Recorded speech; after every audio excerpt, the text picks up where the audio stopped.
басып бүттүм, мындай жилетка узундугу 90 сантиметр. Анан бунун эң кызыктуусу мына планкасы. Ошо планкасын дагы кошуп, планка кантип жасайт, кантип планканы кошот, ошого чейин көргөзүп бердим. Башында негизи өзүм пландаштырганда ойлогомда эме алам деп, боейм деп ойлогом. Анан мага вообще боелгон нерсе жакпай койду. Мына эмесин пробнигин салсам, баягы өңү жакшы чыккан жок да, эле зеленканы үстүнө куюп салгандай болуп эле калды. Анан мен алып салдым. Боебой эле коеюнчу, ошо бойдон эле калтырайын. Аны вискозаларым бар, өңдөр өзү менен өзү болуп, но жибеги да өзүнчө мындай жакшынакай куюлуп турду да. Анан ичине марля салынган, марлясы деле жаман көрүнгөн жок. Прям вискозалар көрүнүп, эмеп турду, просвечивать этип.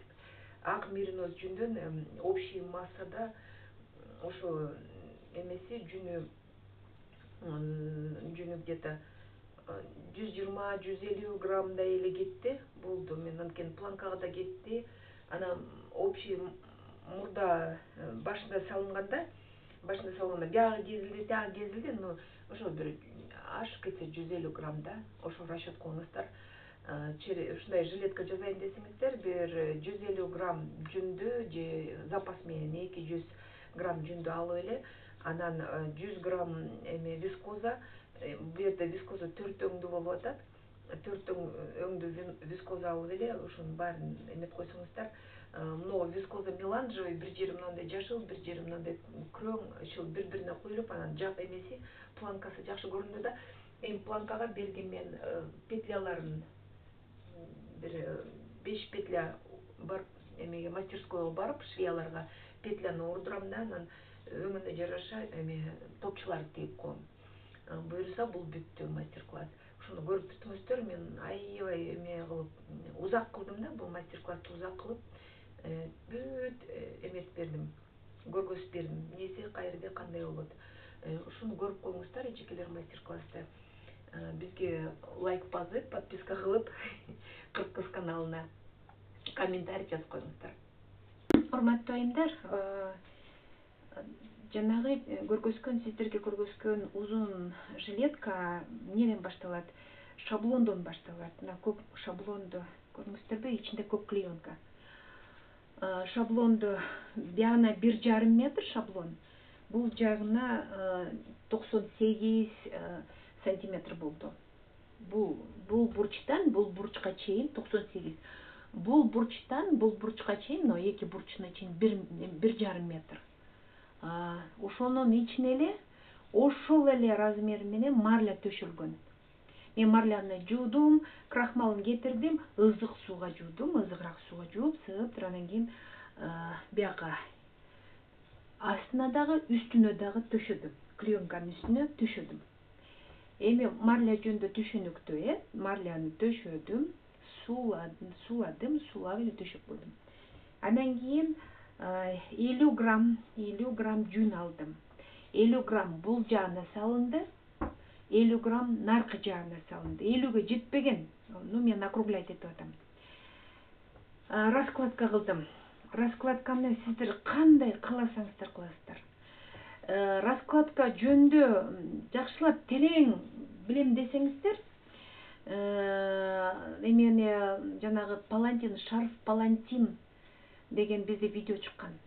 Ошо видеодон көрсөңүздөр, мен бүт эле эме жүндү мындайынан деп бүт түшүндүрүп бергем. Ошол эле раскладка менен кылсаңыздар болот. Раскладканын түрлөрү көп аябай.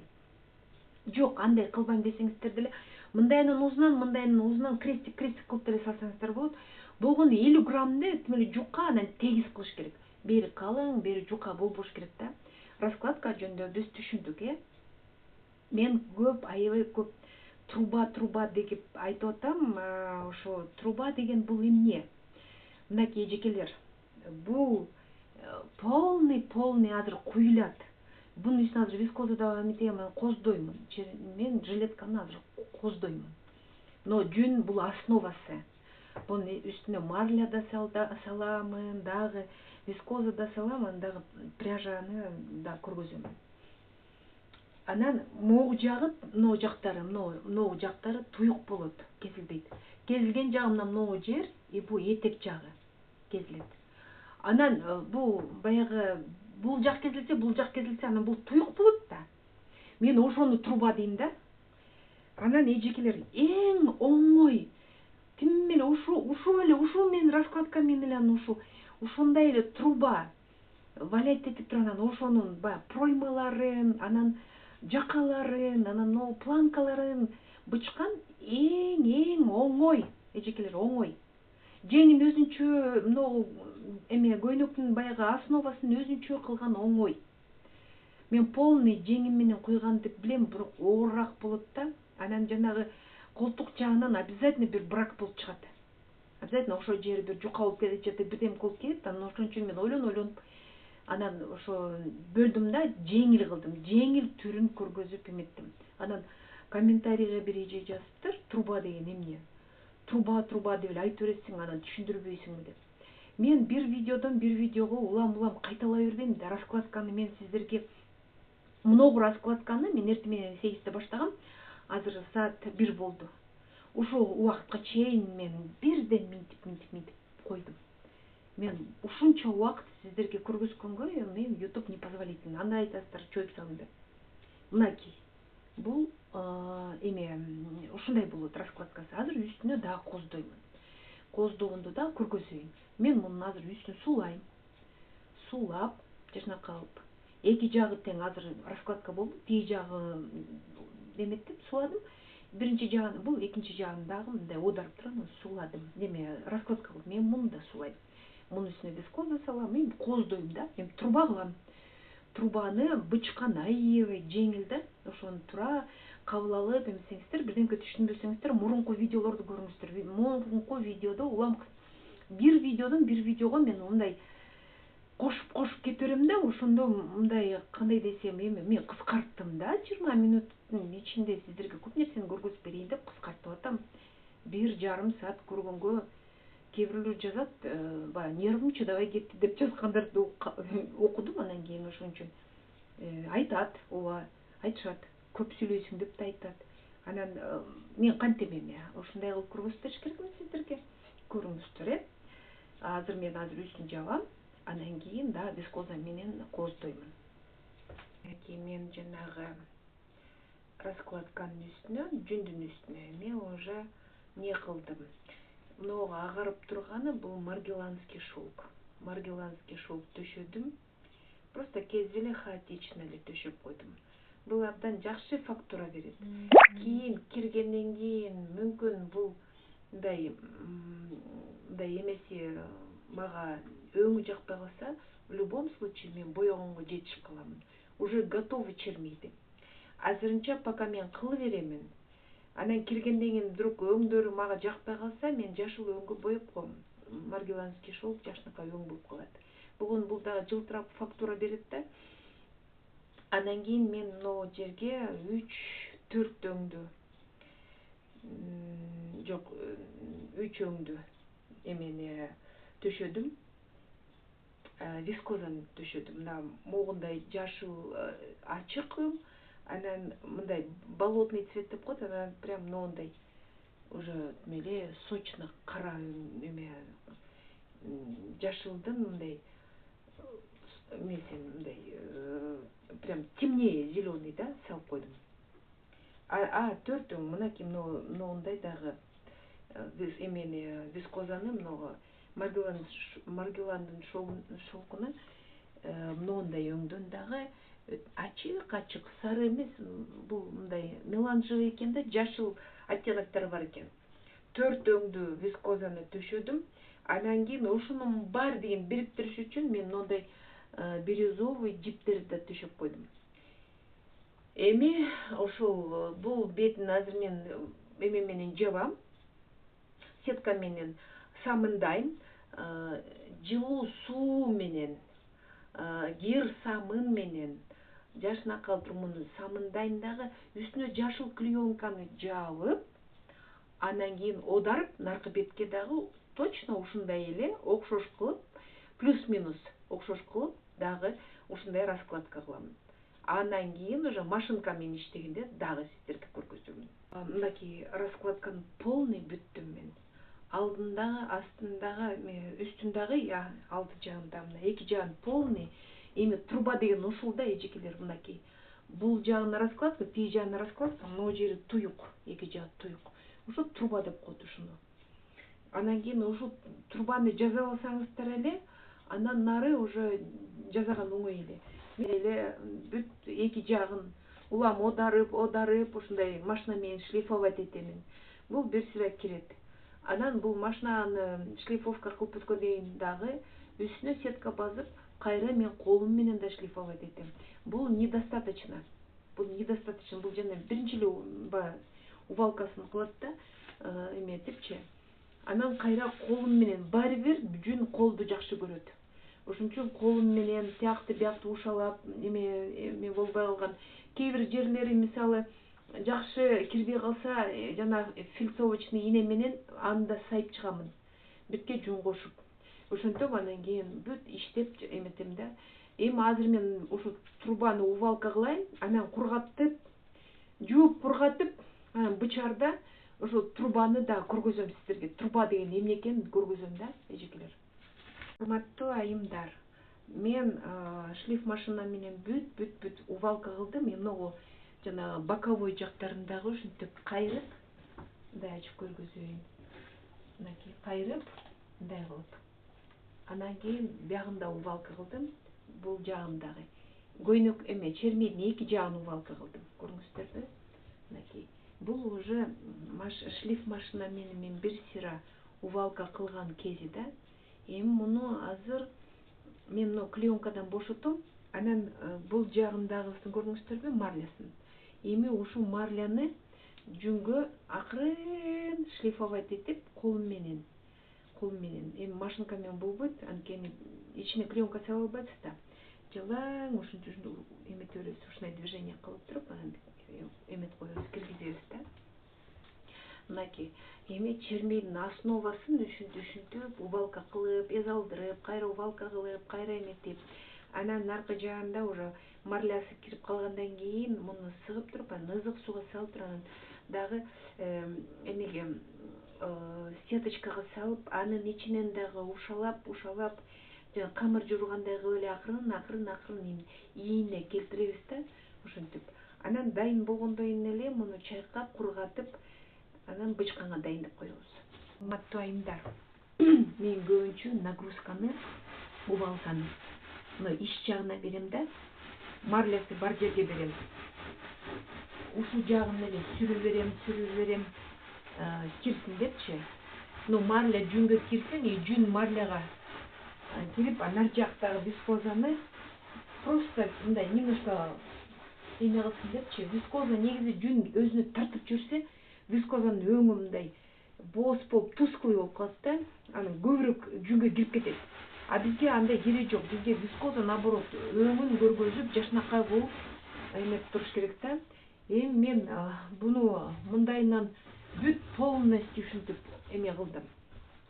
Бул мына труба да, труба десем, труба деген эмне? Труба деген ушул мынакей. Одар берем, эмете берем. Мына иш жагы. Иш жагы ушундай өңү жашнакай болуш үчүн мен иш жагына көп тийбеймин. Көбүнчө мен ошо нагрузканы бияка берем да. Мына ушундай полотнону кылып алсак, мына бул жагы да туюк, мынакей. Бул жагы туюк. Бул жагы да туюк. Мына шовтору жок. Анан муну эми андан кийин бычканда да көргөзөм, пока ушуну түшүндүрөйүн, мынакей. Ушинтип чапкылап, мындайынан сүртүп, кайра чапкылап, ушинтип, кайра мындайынан пупырчатый клеенкага сүрүп, мынакей, одарып, кайра пупырчатый клеенкага сүрүп, мына ушинтип эмете беребиз. Бул уже бүттү. Мен увалка кылып бүттүм, мына жашнакай болуп калды. Эми мен муну эмне кылам? Мен азыр муну чайкайм, анан кийин отжимга салам. Негизи отжимга салам. Мен өзүм стиральный машинам отжимга салса болот да, өтө кирбейт.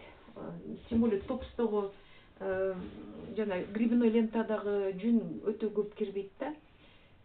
Беркинде кардачоз кирип кетиши мүмкүн. Ошон үчүн мен бул жакты азыр полоскание менен отжимга салам. Эч бир градусу жок, муздак сууга эле. А то өтө кирип кетет. Ошо менен болду, бул аны оодарып кургагандан кийин мен дагы бычканда көргөзүп беремин. Менин основасы кургаганча мен сиздерге эмени көргөзүп коеюн. Планканы көрүңүздөрбү? Мына планка. Топчу эметкенгечи кененирээк, аябай ээнирээк кылайын деп атам да. Ошон үчүн бир жаан бүтүрдүм. Анан эми бул экинчиси. Мен эмне кылдым? 15 грамм жүндү бир 5 грамм вискозаны, астына азыр вискозаны салып, анын үстүнө 15 грамм жүндү жашнакалып туруп. Мындай кылып эле эметкеттим да. Эми болсо мына трубанын эмеси биягы 16 сантиметр экен. Мен минтип ченегенде азыр көргөзөйүн. Минтип ченегенде. Монтип ченегенде көрүңүздөрбү? Ошол 16 сантиметр экен. Анан 16 болгондо эме бул 8, мына жери 8 сантиметр болот да, 8 сантиметр болот. Эми муну мындай кылабыз. Мен мына жумшак клеенкага жашнакалып салып, эметим да, анан ушул жумшак клеенканы эле мындайынан төшөйбүз. Анан акырын мындайынан айландыра берсек, ушинтип эле анан кийин бул айланып калат. Полный айланып калат.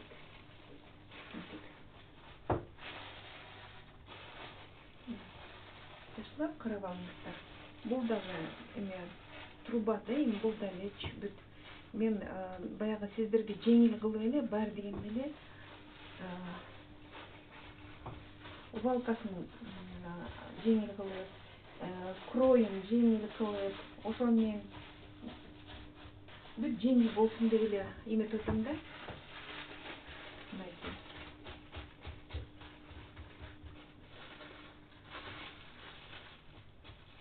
Бул жана клеенкага жабышып калган. Эми болсо акырын мындайынан айландырып, болду эжекелер болду. Андан эми мындайынан алып, в обязательном порядке сетка керек. Муну акырын мындайынан алып, сеткага оройбуз.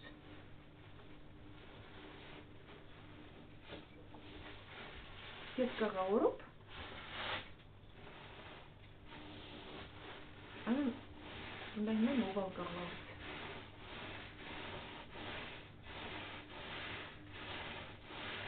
Мына ушинтип эле убалка кыла беребиз, биянан мындайынан ушала беребиз, мындайынан ушалайбыз.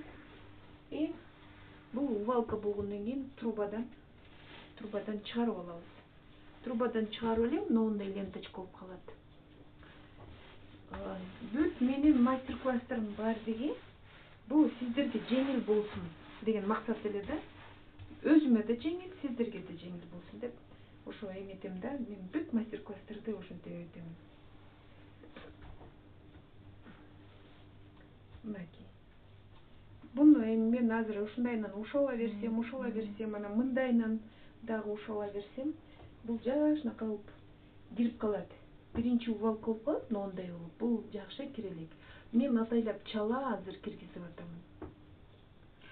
Анан кийин бул ушул планкасын основа чермейине кошкондо мен дагы көргөзөм. Кантип муну тиги основасына кошобуз. Ошондо дагы бир көргөзөм. Анткени чермейди бычаар менен эле ушул эмени көргөзөм. Урматтуу айымдар, мынакей бүтүрдүм мен убалкасын. Эме труба дегеним ушул да, мына бул жагы дагы туюк, бул жагы да туюк, полный туюк. Мен азыр могу жерин кестим, ортосун кестим. Анан могу жактары ачык, бул жактары ачык. Но бүт боковойлордун баардыгы бесшовный. Бул чермей болот, эме жилетка болот. Азыр мен муну эметип атам. Эми буну кандай кылам? Мен азыр Могу жерде мындайынан горловинасын кезип алам. Горловинасын кезем. Адан мурун мындайынан алып бычкан жерин көргөзүп берейин сиздерге. Так.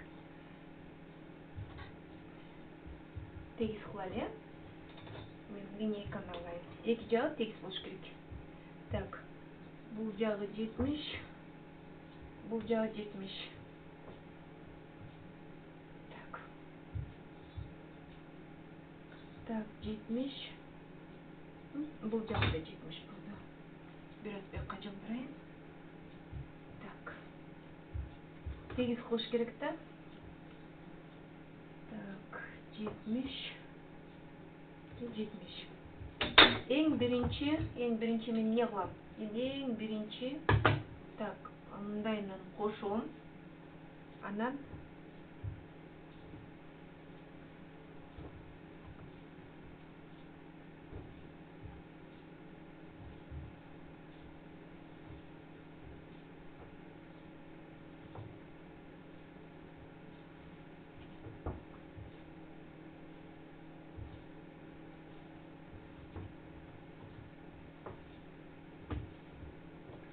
мындайынан биз азыр булардын плечо, скат плеча деп коет го. Так, ийин жагын кезебиз. Мынакей. Кестик. На плечо деп коет. Эң болсо, мындайынан алдык. Эми буну мындайынан кошобуз. Так. Мындайынан кошуп, бияктарын баарын түздөп, бул жактарын баарын түздөп,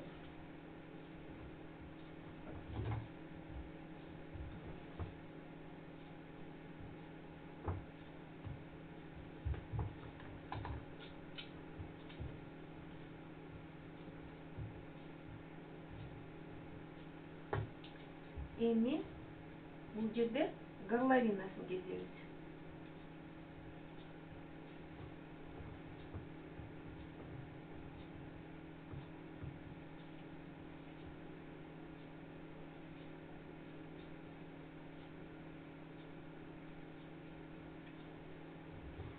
Мынакей горловинасы. Эми бул жагын алып, эми мойнун кезебиз. Мойын жагын өтө мындай глубокий кылбаңыздар. Эми азыр мындайынан көрөлү.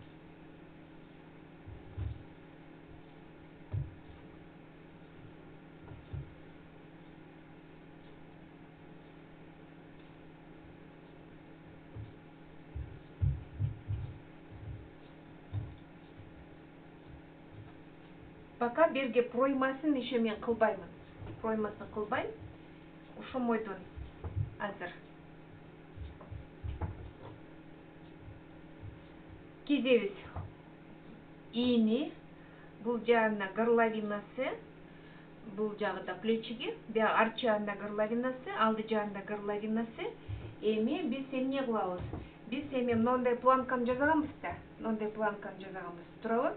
Эми ошол планканы биз пока эмелерин проймасын кеспейбиз. Кескенде жетишебиз. Пока азыр планкасын кылып алайлы. Анткени увалка кылганда азыр бияка привалка кылабыз да. Эми мынау планкасын моундай кылып биз бул жака кошо киргизиш керекпиз. Планкасын. Көрдүңүздөрбү?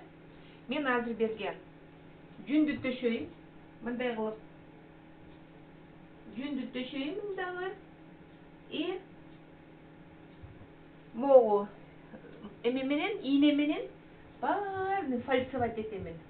Бүт фальцевать этип чыгам. Жүндү төшөп алып, акырынан биркеден бүт могу горловинасын, наркы жактагы горловинасын, бүт эки планканы могу мага узундугу жетиш керек эки жака. Мынакей мен азыр өзүм кыла берейин. Анан бунун баарын фальцевать этип алгандан кийин буну кайра суулайм да, суулап кетирсем. Ошондо да бир көргөзөйүн. А бул жагында пройманы кескенге жетишебиз. Могундай планканы мен азыр привалка кылып атам. Ошону көргөзүп коеюн деп атам да. Мындай алабыз. Жүндү алып, могу жерге коебуз. Көрүңүздөрбү? Берге коебуз. Анан кийин мындайынан муну эметебиз дагы.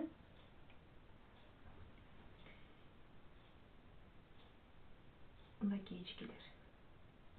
Анан мынтип булардын баарын мынтип коюп алып туруп, ичине мына жүндөрдү салыш керек, бияка чыгарбай.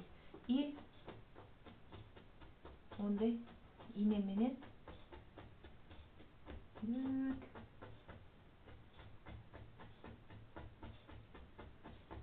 сайып ийне менен фильцевать этесиздер да. Ийне менен фильцевать этип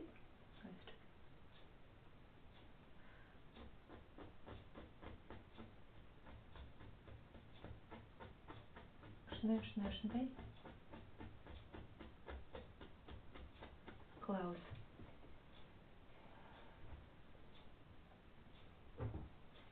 Бул жагын бертке жүнүн ушинтип ургандан кийин бул жагына салып, и бул жагынан дагы кезилген жагын көрүнбөш керек да. Мына көрүңүздөрбү, мен берге уже жүндү салып койдум. Анан айы жакшы эле привалка болуп калат да. Но марлянын кезилиши дее көрүнбөш керек да.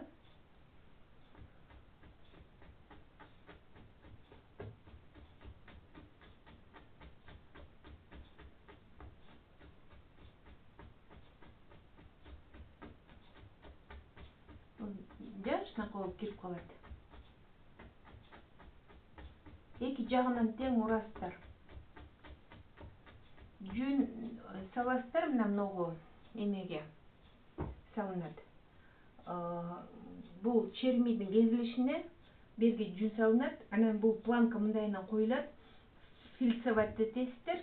Анан кийин мындайынан кайра оодарып, бул жагынан да жүн кыласыздар. Ошондо планка, жүн, могу чермийдин өзүнүн основасы и кайра жүн.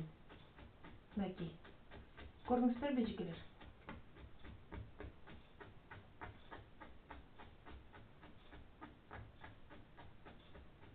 Мынтип.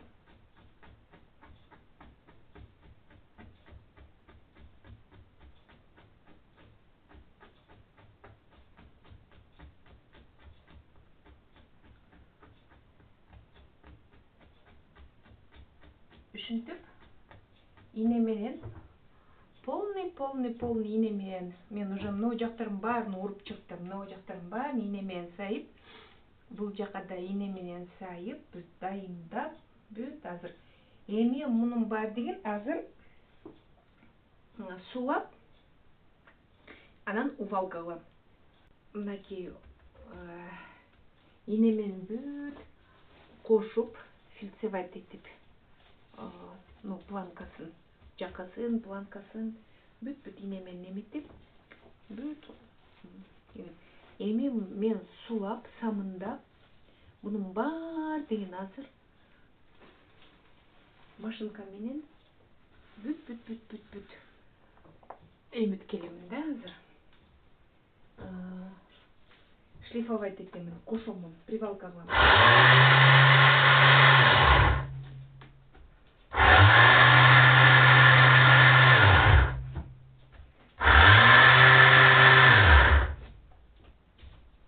Ушинтип эжекелер бүт муногу кошкон жерлерин баардыгын ушинтип кошуп, увалка кылып, эметипчи бири-бирине кириш керек да. Планкасы, полочкаларга эмеш керек.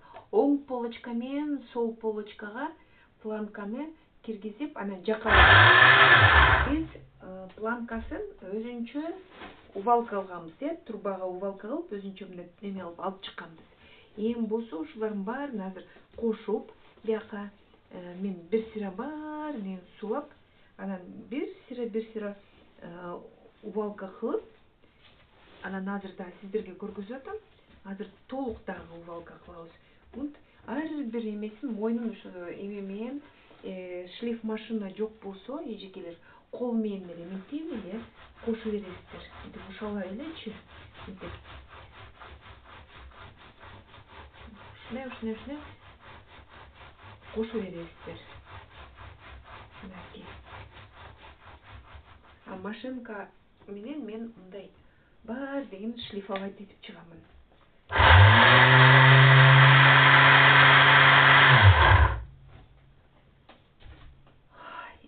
Эжекелер, ушундай.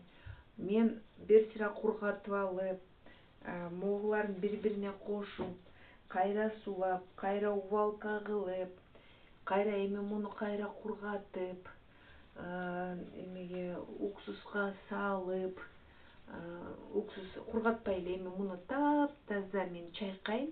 Анан бир 5-6 литр ызык суга бул эми чермек жилетка чоңураак болуп атат. 2 кашык уксус кошуп эле коюп коем муздатып. Анан кайра чайкап, абдан жакшы чайкап, анан муну мен мындай жашыл өңдүү краскага боёймун. Ошо боёгондо мен сиздерге дагы бир көргөзөйүн. Анан уже бул бүтүп калат да. Бүтүп калат, Кудай буйрса бүтүп калат бул чермек. Анан бияка петляларын уруп эле топчуларын тигип койсок, жилетка дайын болот. Узунраак, мындай кененирээк, жакшы жилет болуп калат, Кудай буйрса. Ушу боёгондо бир көргөзөйүн. Азыр пока мына увалкасы ушундай эле. Мен ийне менен урдук, эми кылабыз. Мен машинка менен эле могу жактарын баардыгын кошомун. Тегиз кылып кошомун. Кириш керек да. Кирип анан эметип бүт. Эми боёгондо дагы бир көргөзөйүн. Айымдар, мынакей жилетка бүттү жилетка. Мен азыр мына үтүктөп баардыгын баягы ретине келтирип атам да, бүт көргөзүп сиздерге берейин. Азыр айтып берейин. Мен негизи мен сиздерге азыр ушу боёгонун көргөзөм деп айтылып калган. Боёгонун мен боёйн деп бүт дайындап, анан кийин краскасын куюп кастрюлга уже боёйн десем, мага боёгу жакпай калды. Мындай болуп калды. Өңүч просто баягы зеленкөсүнө куюлуп кеткендей болуп эле, анан же жиби көрүнбөйт, же вискоза көрүнбөйт, же жүндүн эмеси бир кызыктай болуп калды да. Анан кийин мен өзүм ойлогом да светлый хаки кылам деп. Жок. Даже жибеги дагы өңүн бузулуп калды, жибектин дагы. Шелк көрүнбөй калды. Бул жерде жылтырап жашнап калып турам. Анан кийин боебой эле коеюн деп ушул ойдон калтырдым. Азыр бул эме үтүктөп бүтүрдүм. Планкаларын баарын бүтүрдүм. Мынакей планканын баарын привалка кылып, бүт эметип, мастер-классында сиздерге көргөзүп бүт эметтим да, болду. Конечный результатка келдик биз. Мына жумшак, жашнакай. Веси 150 грамм. Полный, по-моему, бир общий 180ге барат болуш керек. Эми вискозасы менен, жиби менен, жүнү менен дегендей бүт. Андай деле оор эмес, жеңил, ушундай жаңы кургады, нымыраак болуп туруп. Үтүктөп койдум. Ошо бир аз нымыраак кезинде үтүктөп коем да, дайындап, чое турган чоюп, но планкаларын баарын бири-бирине тийгизип, размерлери бир эмеспи деп, мындай чоюп бүт эметип коем да. Эми петляларын эле урам. Эми бул профессиональный магазин эмеге барам. Жана швеяларга барам. Анан алар петляларды уруп берсе, анан кийин эме топчу кадап коем, болду. Бул мастер-класс бүттү. Баарыңыздарга чоң рахмат, көңүл буруп койгонго, ушул убакытка чейин чыдап карап койгонуңуздарга чоң рахмат. Труба деген эмне деген, ошо труба деген мына ошо трубадан ушундай нерселерди жасаса болот. Баягы мындай эле общий бир полотно жасап, анан биягын бычып, анан бул жагына привалка кылып, Анан любой жилетканын любой узундугу могу эми жеңин бир башкача кылдым бияка. Бирке кошупчу. Бирке кошуп койдум. Кандай мындай көргөзсөм, мына көрүнүстөрбү? Бирке эле мындай эле бир эме косыночка кылып кичинекей. Анан ошону кошуп койдум да. Бир бияка мындай ийинен түшө тургандай кылдым. Өзү негизи модели жакшы болду да. Аябай жакшы болду. Эми ушуга көңүл буруп, ушул убакытка чейин менен болгонуңуздарга чоң рахмат. Бизге подписка кылыңыздар. Башкаларга дагы эме айтыңыздар, ушундай канал бар экенин, Бекир сабак берет деп. Лайк басып, комментарий жазып коюңуздар.